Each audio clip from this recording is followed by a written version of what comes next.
자, 고린도후서 11장 1절에서 15절까지 오늘은 11장 상반절에 대해서 살펴볼 텐데요. 요 구절은 바울과 이 거짓 사도들을 강하게 책망하고 비난하는 내용이 담겨져 있습니다.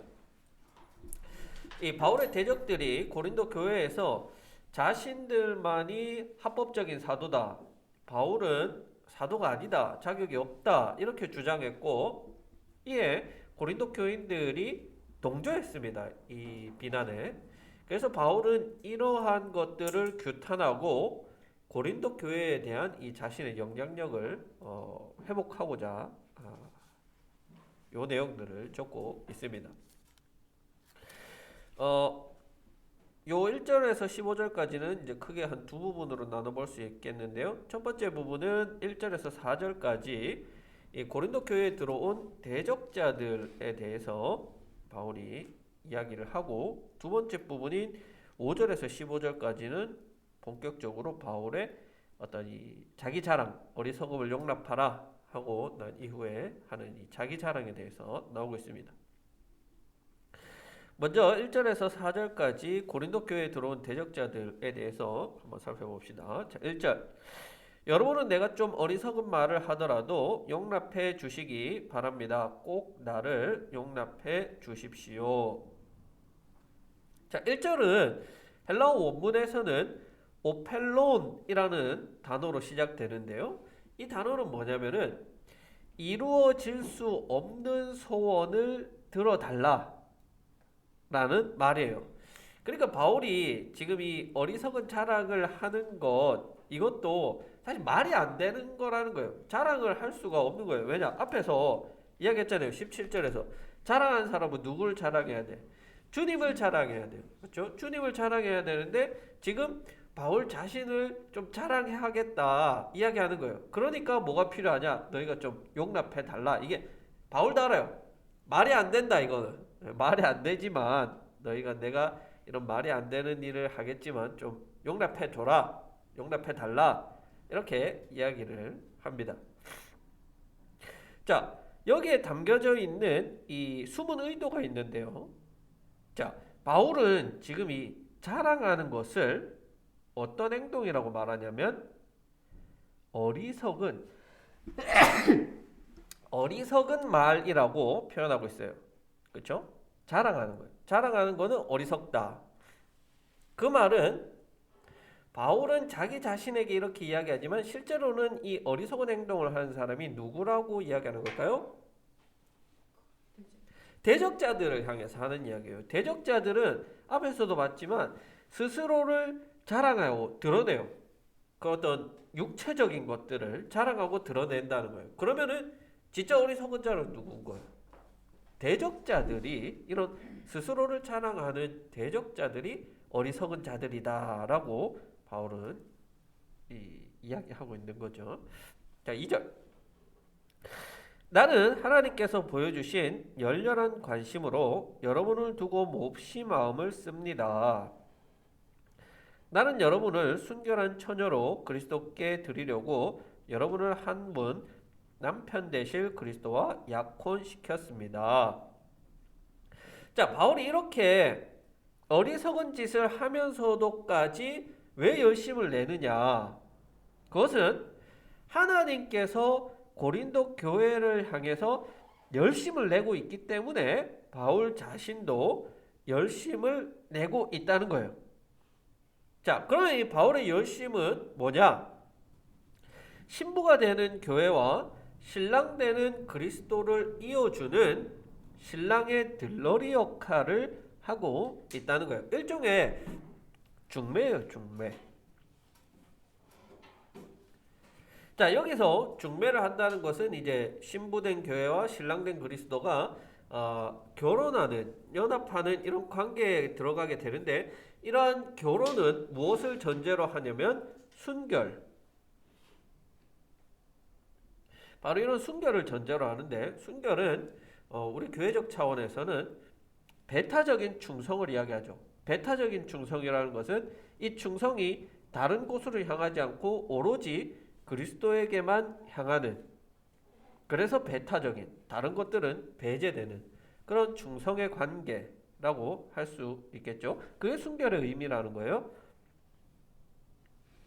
3절. 그러나 내가 두려워하는 것은 뱀이 그 간사한 꾀로 하와를 속인 것과 같이 여러분의 생각이 부패해서 여러분이 그리스도께 대한 진실함과 순결함을 저버리게 되지는 않을까 하는 것입니다. 자, 바울은 고린도 교인들이 진실하고 순결한 그리스도의 신부로 준비되기를 바라고 있어요. 하지만 고린도 교인들은 마치 하와가 뱀의 꼬드김에 넘어간 것처럼 대적자들의 꼬드김에 고린도 교인들은 넘어가 버렸다는 거예요. 이러한 고린도 교인들의 태도는 마치 처음 죄가 세상에 들어왔는 일과 같이 굉장히 중대한 일이라는 거예요. 큰 일이라는 거예요. 자, 4절. 어떤 사람이 와서 우리가 전하지 않은 다른 예수를 전해도 여러분은 그러한 사람을 잘도 용납합니다. 여러분은 우리에게서 받지 아니한 다른 영을 잘도 받아들이고 우리에게서 받지 아니한 다른 복음을 잘도 받아들입니다. 자, 그러면 우리가 한 가지 이제 짚고 넘어가야 되는 게 뱀과 같은 사람. 지금 고린도 교회를 미혹시키는 그 뱀과 같은 사람은 누군가?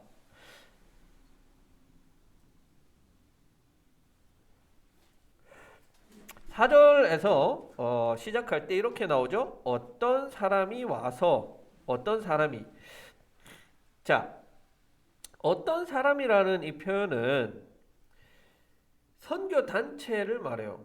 어떤 선교 단체인데 그 단체의 한 명의 우두머리에 의해서 지휘받는 이 선교 단체가 고린도 교회로 들어온 거예요. 근데 여기서 어떤 사람이라는 것은 이 선교 단체를 지휘하는 총책임자 한 명을 가리키는 거예요. 자, 재미있는 표현이 뭐냐면 그 사람들이 왔대요. 고린도 교회로. 자, 왔다는 것은 누군가 보내서 온 게 아니고 스스로 왔다는 거예요. 이게 왜 중요하냐면 여러분 사도는 아포스톨로스 무슨 의미예요? 보냄을 받은 자라는 거예요. 보냄을 받은 자. 보내는 사람이 있고 그 보내는 사람이 보냄. 그들이 진정한 사도인데 지금 이들은 보내는 사람이 없어요. 스스로 온 거예요. 그렇다면 이들은 사도가 아니다란 말이에요. 이들이 잘못된 것들을 가르쳤는데 세 가지의 잘못된 것을 가르쳤어요. 하나는 다른 예수를 가르쳤고, 하나는 다른 영을 가르쳤고, 하나는 다른 복음을 가르쳤어요. 자, 그러면 다른 예수를 가르쳤다는 거는 무슨 말일까? 우리가 믿는 이 당시에 바울과 고린도 교회가 믿었던 예수가 아닌 또 다른 예수를 그러면 또 다른 예수나 예수를 대체할 수 있는 다른 사람을 전한 거냐? 그건 아니에요. 예수에 대해서 올바른 이해를 하지 못한 잘못된 이해를 했다는 거예요. 그러면 예수에 대해서 이 당시 잘못된 이해들이 뭐가 있느냐? 대표적인 것들로 가연설 이단이 있죠. 가연설 이단이라는 것은 예수의 이 실체가 없다. 육신 이거는 그냥 보여주기식에 불과하다. 가현, 가짜로 현현한 거예요. 영지주의적 이단은 이 그노시스 이단이라고 해서 골로새서 이단에 해당하는 이단인데요. 어떤 영적인 지식을 아는 것이 구원에 굉장히 중요한 요소를 가지고 있다라고 이야기하는 이들이고요. 에비온주의 이단도 있는데요. 이들은 예수님의 신성을 거부하는, 예수님 오로지 인성만 있는 분이다라고 이야기했습니다. 이런 예수에 대한 신성과 인성에 대한 바른 이해를 하지 않는 것들을 가리키는 것이 다른 예수라는 건. 그럼 다른 영은 뭐냐? 삶과는 무관한 오로지 어떤 영적인 것에만 집착하는 태도를 말하는 것이 아닌가라고 한번 생각해 볼 수 있을 것 같습니다. 고린도 교회가 그랬잖아요. 은사가 풍성히 나타났고 성령의 사역들이 풍성히 나타났는데 그것 자체에만 집중한 거예요. 그것만 추구한 거예요. 그러니까 삶이 속된 말로 개판인 거예요. 아버지의 아내와 뭐 동침하고 이런 뭐 고소하고 이런 일들이 고린도 교회에서 일어난 거죠. 그러니까 영에만 집착하는 거. 다른 복음은 뭐냐? 이 다른 복음이라는 거는 사실 이 번역이 지금 잘못된 거예요. 왜 잘못됐냐면 이 다른 복음이라고 번역한 것에 해당하는 이 헬러가 디상겔리온이라는 단어인데요. 디상겔리온, 여러분이 여기서 이렇게 비슷한 단어 생각나는 게 있어요? 없죠? 유앙겔리온 뭐예요? 복음이에요. 복음. 유앙겔리온이 복음인데 디상겔리온, 그러니까 복음은 좋은 소식이에요. 디상겔리온은 나쁜 소식이에요.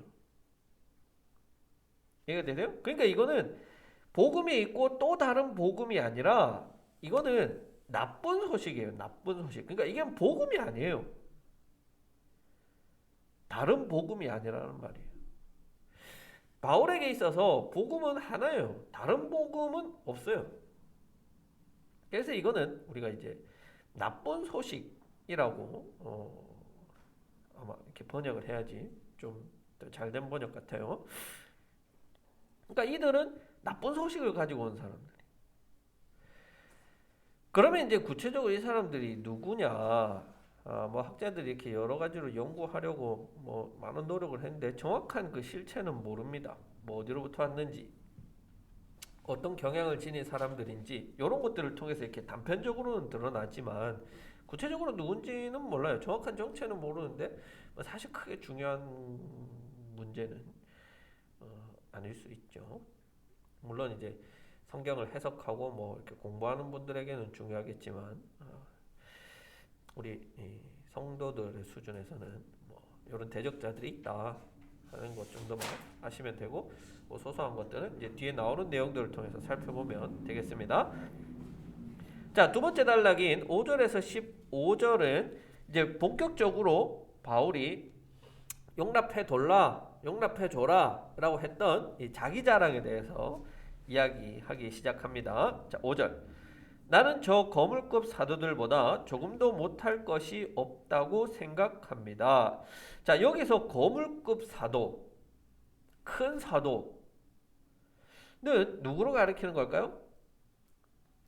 예루살렘에 있는 그 거물급 사도들, 뭐 베드로, 야고보, 요한 이런 사람을 가리키는 걸까요?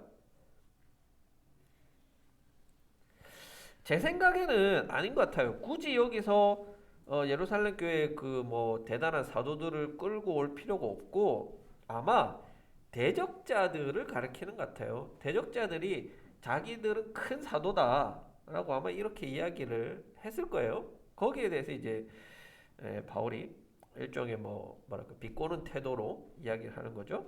바울이 이들의 스스로 자랑하는 이들에 대해서 결코 열등하지 않아요. 왜냐? 자, 6절.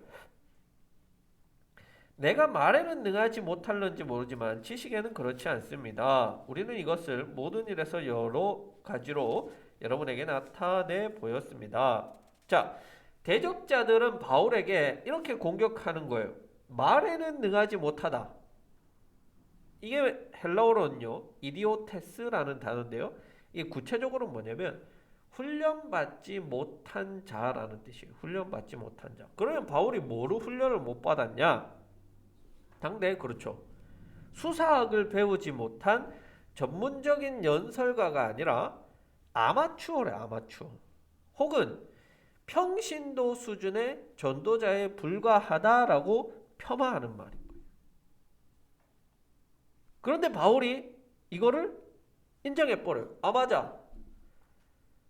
나 평신도 수준의 뭐 전도자야. 나 말 잘 할 줄 몰라. 인정해버려요.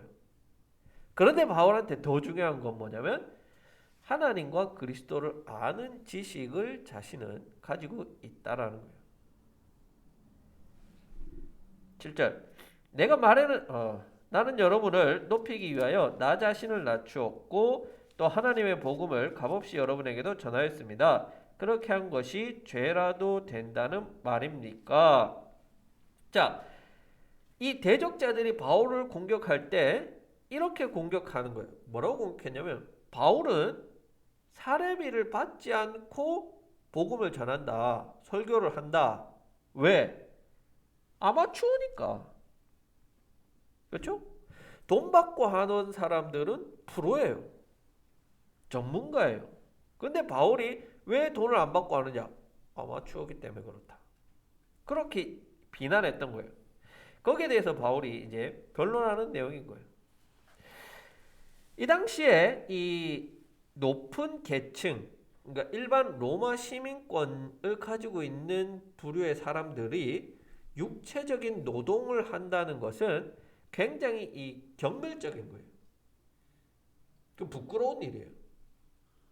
따라서 바울은 사례비를 받지 않고 사역했던 것과 더불어 또 뭐 했어요? 천막 만드는 일을 했단 말이에요. 생계를 위해서. 그러니까 이 일반의 이런 어떤 높은 레벨이나 이런 학문적인 이야기를 할 수 있는 사람들이 바울을 볼 때는 바울은 굉장히 천박한 거예요. 혹은 어떤 실력이 없는 그냥 평신도 수준의 굉장히 뭐 낮은 수준의 사람으로 보였던 거예요. 그래서 이 대적자들이 이거를 가지고 바울을 공격했던 거예요. 이에 반해 이 대적자들은 값없는 가르침, 그러니까 대가가 없는 가르침은 가치가 없다. 대가가 있는 가르침이야말로 이 전문가들, 프로들이 하는 거다라고 여기면서 아마 이들은 고린도 교회나 여러 교회들로부터 돈을 받았을 거예요. 뭐 사례비라고 하는 것들을 받았을 겁니다. 그에 반해서 바울은 받지 않고 사역을 했죠. 왜 받지 않았는가에 대해서는 우리가 고린도전서에서 이미 살펴봤습니다. 모른 척 하지 마시고요. 했어요. 자, 8절. 나는 여러분을 섬기기 위하여 삭슨 다른 교회에서 받았습니다. 그것은 다른 교회에서 빼앗아 낸 셈입니다. 왜냐? 바울은 이미 고린도 교회가 안 줘도 다른 교회들로 받았어요. 특히 어느 교회? 빌립보 교회. 빌립보 교회로부터 풍성한 이 선교 후원금을 받았어요. 그렇기 때문에 바울 자신이 전하는 복음이 아무 대가도 없는 가치 없는 거냐? 아니라는 거예요. 이미 다른 데서 대금이 지불된 거예요. 이해되시죠? 자기의 그 복음도 가치가 있는 거라는 거예요. 9절. 내가 여러분과 같이 있는 동안에는 빈곤하였지만 여러분 가운데서 어느 누구에게도 누를 끼친 일은 없습니다. 마케도니아에서 온 교우들이 내가 필요로 하는 것을 조달해 주었습니다. 나는 모든 일에 여러분에게 짐이 되지 않으려고 애썼고 앞으로도 그렇게 할 것입니다. 자, 바울이 고린도에서 복음을 전할 때 경제적으로 어려웠어요. 그때 누가 왔느냐? 마케도니아에서 온 이들이 선교 헌금을 가지고 와서 이 부족한 것을 채울 수 있었어요. 이 마케도니아 지방의 대표적인 교회가 빌립보 교회. 계속해서 바울은 로마서에서 그렇고 빌립보 교회를 굉장히 칭찬합니다. 마케도니아 교회에서도 또 연보도 풍성히 많이 했다라고 계속 칭찬하잖아요. 그 대표적인 게 빌립보 교회. 그럼 이 빌립보 교회에서 선교 헌금을 누가 가지고 왔을까? 아마도 이 실라와 디모데가 가지고 오지 않았는가라고 한번 추측을 해볼 수 있어요. 자, 이런 것을 통해서 바울은 생계를 꾸렸어요. 일도 하고 다른 교회로부터 온 이 선교 헌금을 가지고 생계를 꾸리면서 복음을 전했어요. 고린도 교회. 왜? 고린도 교회에게 짐이 되고 싶지 않다는 거예요. 누를 끼치고 싶지 않다는 거예요. 어떤 부분에서? 재정적으로, 돈에 있어서는 그렇게 하고 싶지 않았다는 거예요. 그래서 사례를 안 받은 거지 자신의 복음이 값어치가 없어서 사례를 안 받았다는 것은 아니다라는 거죠. 10절. 내 안에 있는 그리스도의 진실을 걸고 말합니다마는 아가야 지방에서는 아무도 나의 이런 자랑을 막지 못할 것입니다. 자, 그리스도의 진실을 걸다라는 것은 당연히 맹세한다는 의미죠. 예수님 걸고 맹세해 이렇게 말하는 거예요. 여러분 우리가 구약 성경에서 하나님의 이름을 망령되이 쓰면 안 되잖아요, 그렇죠? 그럼에도 불구하고 그걸 너무나도 잘 알고 있는 바울임에도 불구하고 지금 그 그리스도의 이름까지 걸고 이야기를 한다는 것은 절박하기도 하고 강하게 자신의 이런 것을 이야기하고자 하는 것들이 나타나는 거죠. 자, 그러면 바울은 왜 이렇게 절박하게까지 강하게 자기의 이 재정적인 부분에 있어서 도움을 받지 않았다라고 주장을 하는 걸까? 왜 이렇게 지금 돈 문제에 막 민감하게 이렇게 하는 걸까? 아마도 이 돈에 관련돼서 대적자들이 비난하는 일이 있었을 거예요. 물론 앞에서 이제 사례를 받지 않는다 이 부분도 있지만 또 다른 비난, 이거보다 더 큰 비난은 뭐냐면 바울이 앞에서는 안 받는데 뒤로 받는다는 거예요. 뭐를 통해서? 연보. 바울이 연보하는 거 그거 뒤로 챙기려고 그러는 거야. 이런 것에 있어서 바울은 지금 오해의 소지를 없애고자 하는 거예요. 나 연보 그거 나 뒤로 안 받아도 빌립보 교회가 나 선교금 해줬고 내가 천막 만드는 일로 돈 벌고 있고 나 그거 뒷돈으로 안 써. 몰래 안 써. 그 오해의 소지를 없게 하기 위해서 아마 이렇게까지 좀 강하게 자신의 이 돈 문제에 있어서 결백함을 이야기하려고 하는 것 같아요. 11절. 내가 왜 이렇게 한다고 생각하십니까? 내가 여러분을 사랑하지 않기 때문입니까? 내가 여러분을 사랑한다는 것은 하나님께서 알고 계십니다. 바울의 이런 태도, 금전적으로 고린도 교회에 부담을 주지 않으려는 이런 태도는 어디에서 오는 거냐? 고린도 교회를 사랑하는 마음에서 그렇게 한다는 거예요. 고린도 교회가 또 바르게 연보를 하고 바울과의 관계 속에서 이 돈에 관한 가장 중요한 이 돈에 관해서 오해가 없게 하기 위해서 그렇게 하고 있다라고 고린도전서 9장에서 이미 해명을 했습니다. 한 번 더 찾아보십시오. 12절. 나는 지금 하고 있는 대로 앞으로도 하겠습니다. 그것은 자기네가 자랑하는 일에서 우리와 똑같은 방식으로 일을 한다는 인정을 받을 기회를 찾고 있는 사람들에게서 그러한 기회를 잘라 없애기 위함입니다. 이 12절을 읽어도 이해가 안 되는 구절이에요. 여러분 이해가 되세요? 저는 이게 아무리 읽어도 이해가 안 되더라고요. 일단은 문장 하나가 너무 길어요. 이 긴 문장 속에 어떤 게 주어고 무슨 이야기를 하겠다고 하는지를 찾아보기 굉장히 어려워요. 자, 일단은 중요한 건 이거죠. 자, 바울은 동일하게 계속해서 이 자비량 사역을 하겠다. 이거를 일단은 먼저 이야기를 했어요. 자, 그러면 왜 계속해서 자비량 사역을 하느냐? 바울의 이 대적자들이 바울과 같은 대우를 받는 기회를 없애려고 하겠다는 거예요. 바울과 같은 대우라는 것은 뭘까요? 고린도 교회에서. 고린도 교회에 사실 실질적인 주관하는 사람 혹은 뭐 이런 표현은 뭐 어색합니다만 일종의 주인은 누구예요? 바울이잖아요. 바울이 세웠잖아요. 지금 바울이 세웠고 바울이 고린도 교회에 편지도 보내고 계속해서 이런 실질적으로 지금 고린도에 있지는 않지만 담임 목사의 역할을 하고 있는 거잖아요. 누가 아버지고 누가 참 스승이에요? 바울이잖아요.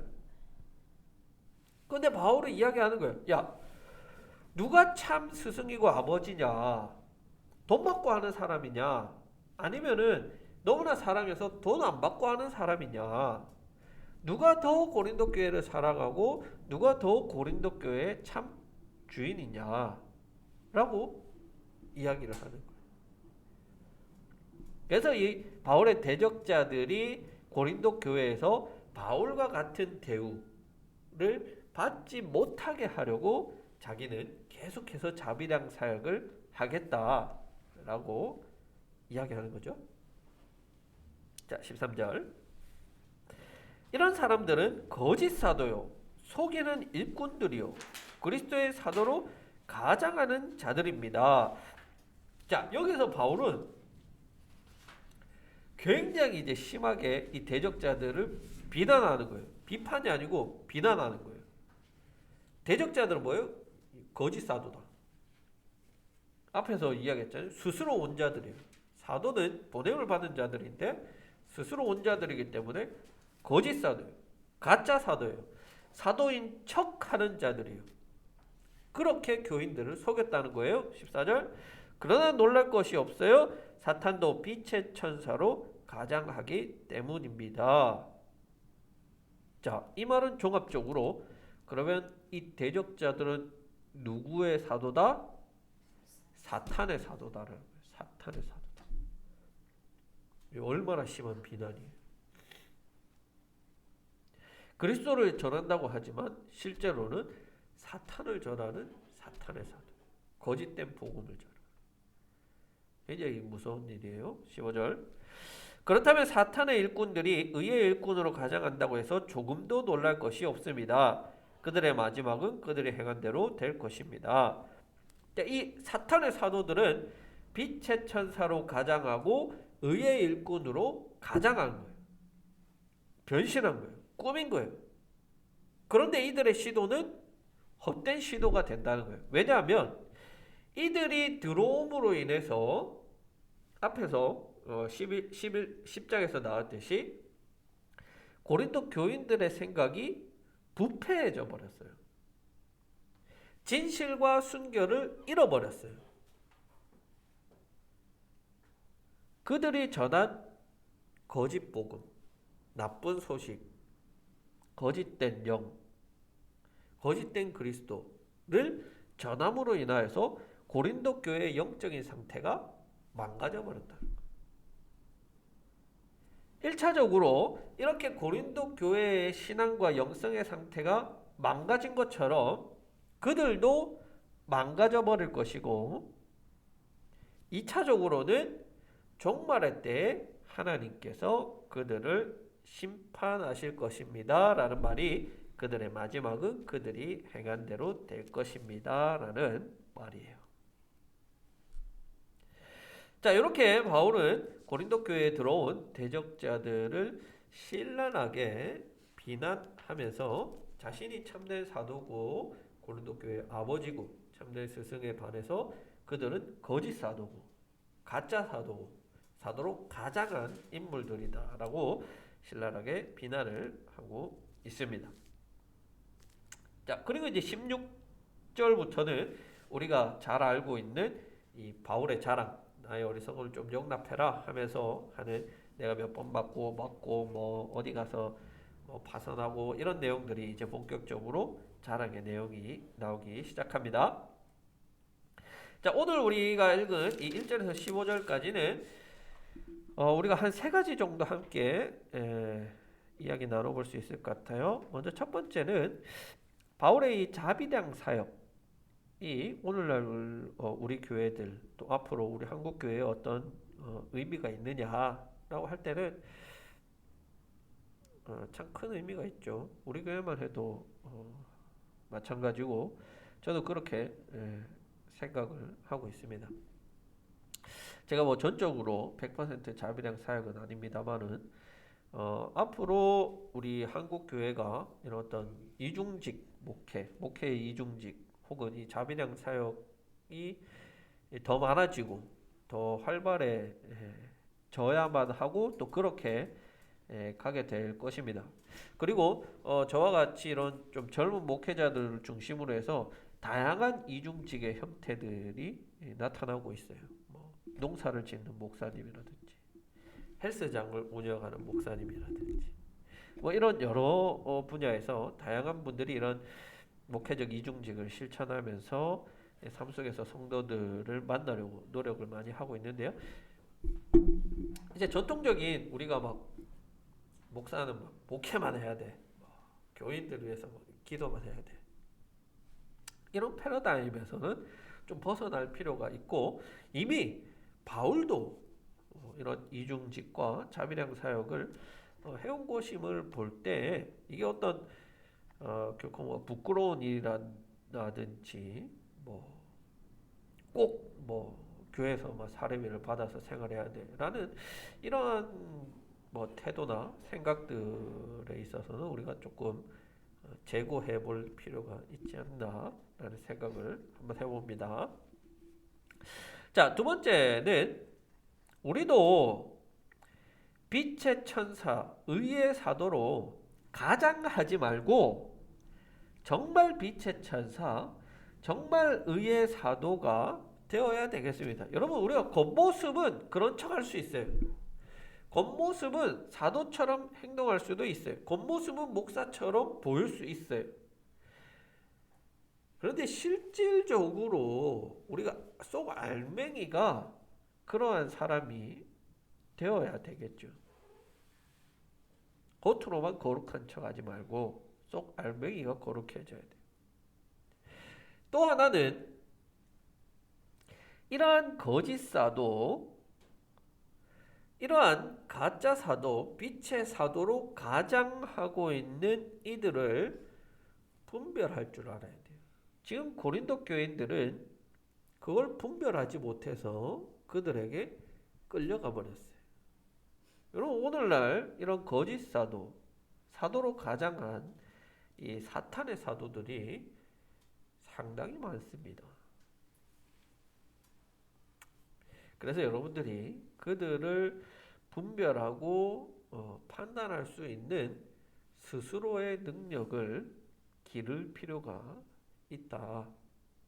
그래야지 우리가 잘못된 복음, 틀린 복음으로 가지 않게 된다라는 것을 여러분이 기억하시고요. 마지막 세 번째는 바울이 이제 자신의 어리석음을 용납하라 라고 하면서 이제 자기 자랑 또 대적자에 대한 비난을 하게 되는데요. 여러분들도 담임 목사의 어리석음을 사실 어느 정도는 좀 용납해 주시기를 부탁을 드립니다. 뭐 제가 아무리 잘났고 또 뭐 공부를 많이 하고 뭐 잘 뭔가를 이렇게 준비한다고 할지라도 항상 이뭐 인간적인 부분에서 어리석음이라든지 이런 부족한 부분들은 당연히 있을 수밖에 없겠죠.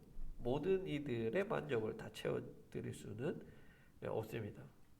그래서 여러분들이 이런 거짓 사도 혹은 이 거짓된 것들에 대해서는 분별할 필요가 있지만 단호하게 거절해야 될 필요가 있지만 이 좀 어리석음 또 부족함 연약함 이런 것들에 대해서는 여러분들이 좀 용납해 주시고 좀 이해해 주시고 또 혹은 위에서 기도해 주시는 그런 태도들을 가져주시면 좋겠습니다.